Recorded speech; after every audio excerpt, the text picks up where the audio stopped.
Welcome to the Rugby Obsession Deep Dive. Great to be here. Today we're digging into the latest Springboks squad announcement. And more than just the names, we're looking at Rassie Erasmus's, well, audacious plans for a three-peat at the 2027 Rugby World Cup. Yeah, it's definitely more than meets the eye with this one. It's about the strategy underneath. Exactly.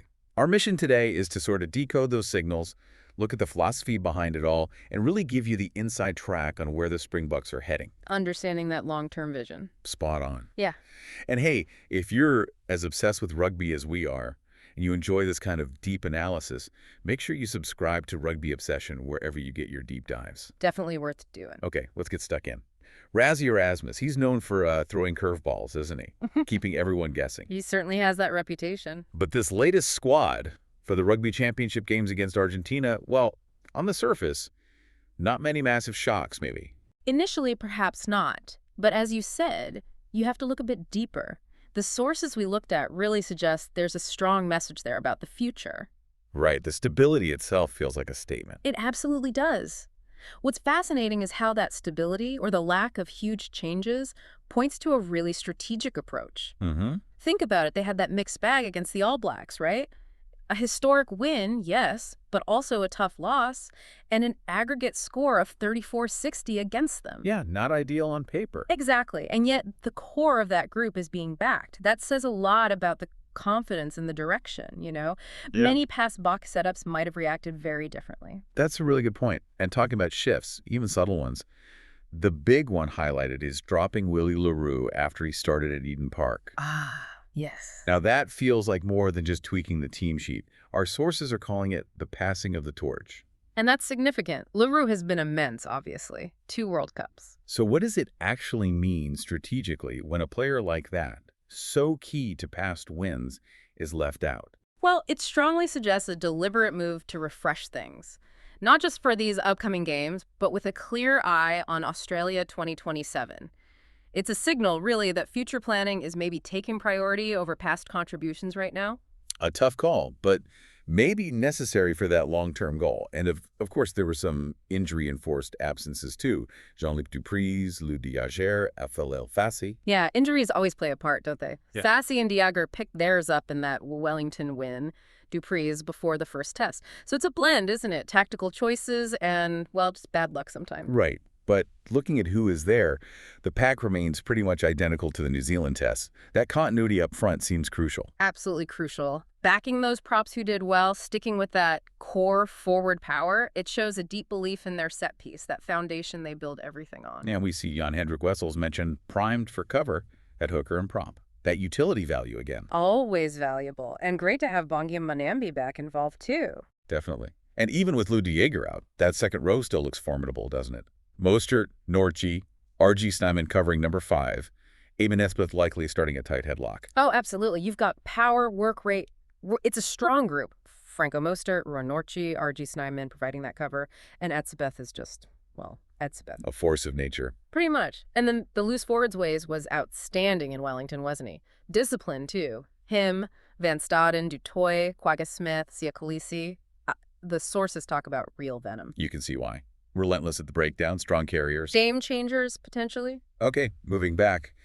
Halfbacks, Faf de Klerk, Grant Williams, Cobus Reinach, Morty Vandenberg, and then at fly half, Feinberg Mugmazulu, Pollard, Lebuck. But the midfield and wings, wow, the options seem endless. They really are stacked there. Dealond, Creel, Moody, Ethan Hooker, Andre Esterhausen, who gets that interesting hybrid forward-back tag. Which tells you something about his physicality.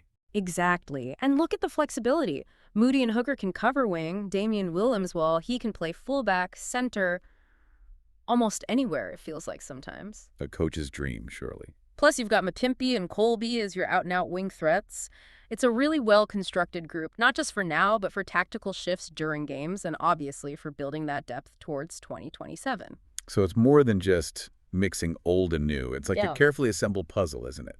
Balancing that current strength with future potential.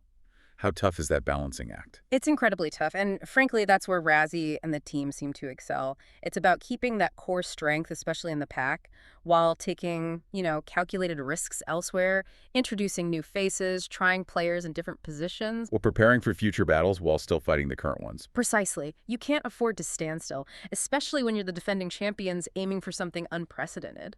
And this is where it gets really interesting. The sources suggest this isn't just about the Rugby Championship. They're calling it a World Cup setup. 2 years out from Australia 2027, these games are a litmus test. Yeah, and that raises a huge question. How on earth do you plan for a three-peat? It's uncharted territory. Right. It's not just about winning the next test. It's about building a system, an incredibly adaptable one that can handle World Cup pressure. So these games are vital for stress testing things, injuries, travel, new tactics. And getting those newer players exposed to that level. Exactly. Lots of World Cup winners still there, but plenty of guys who haven't experienced that pressure cooker yet. This block is crucial for them. Which leads us neatly into Rassie's 5-step plan, as laid out in the sources, for this three-peat attempt. Step 1, get new ideas. Step 2, plan the innovation. Step 3, implement. Step 4, review and adapt. Step 5, perfect. Can you maybe flesh that out a bit? How are we seeing this in action? Sure. It's a really structured way of thinking about continuous improvement, which is essential. Step 1, get new ideas. That wasn't just a 2024 thing. It started before the last World Cup, bringing in Jerry Flannery. Then this year, Tony Brown as attack coach, Felix Jones back. Fresh perspectives. Vital. You can't win 3 World Cups doing exactly the same thing. You need new voices, new challenges to the way things are done, prevents stagnation. Makes sense. So step 2, plan innovation. That sounds like the thinking phase. Yeah. Ongoing deep work, alignment camps, brainstorming, planning sessions. And it's not just about fancy line-out moves, apparently. It's deeper changing training. Yeah. How they look at positions, analyzing opposition differently. A whole system review almost. Right, rethinking the whole approach. Yep. Then step 3, implement, taking those ideas onto the pitch. Exactly. And crucially, doing it in big games against top teams, often with new players involved. It's about learning under pressure. They're not afraid to try things, even if it doesn't work perfectly first time. It's about gathering that real-world data. That takes courage, especially when you're expected to win every game. It does. Which leads to step 4, review and adapt. And this seems to be where they are right now, constantly cycling between implementing and then reviewing. Okay. The sources mention how after that loss to the Wallabies at Ellis Park, they perhaps tightened up. But then after the Eden Park loss, there was a definite shift. Backing youth, loosening the shackles a bit. Ah, that horses for courses idea. Precisely. Figuring out what works, who works in which system, adapting to the situation. It's constant refinement based on what they see happening. It feels incredibly dynamic, almost like a living strategy. It really does. It requires sharp, critical thinking, questioning everything, being flexible. And then the final step, step 5. Perfect. The ultimate goal. Well, the sources are clear. It's not really a destination you arrive at. It's more the journey, the constant striving to be as close to perfect as possible by the time Australia 2027 rolls around. Every lesson learned now feeds into that. It's a fascinating framework. So thinking about that 5-step plan, what do you, listening in, make of it? Is that the formula for making history with a three-peat? Let us know what you think.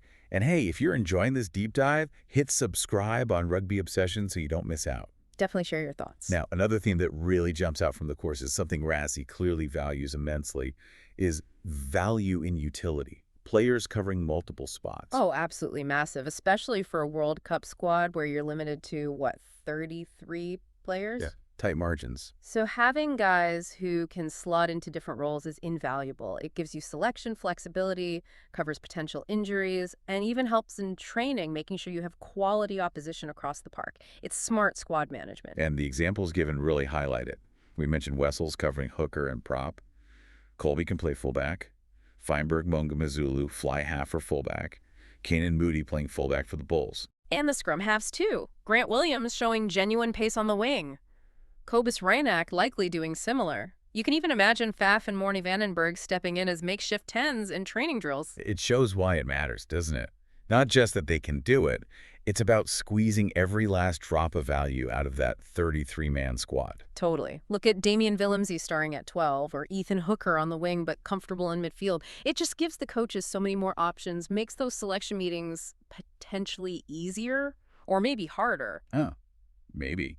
But it definitely builds resilience. Definitely. But, alongside all this focus on flexibility and new talent, there's that tougher side the article touches on, asking, is Willie just the first of many? Yeah, that phrase passing of the torch regarding le Roux, it implies more changes are inevitable. It does. It brings up that difficult balance in elite sport, doesn't it? How do you honor past contributions while still making the ruthless decisions needed to stay at the top? There's no room for sentiment, really.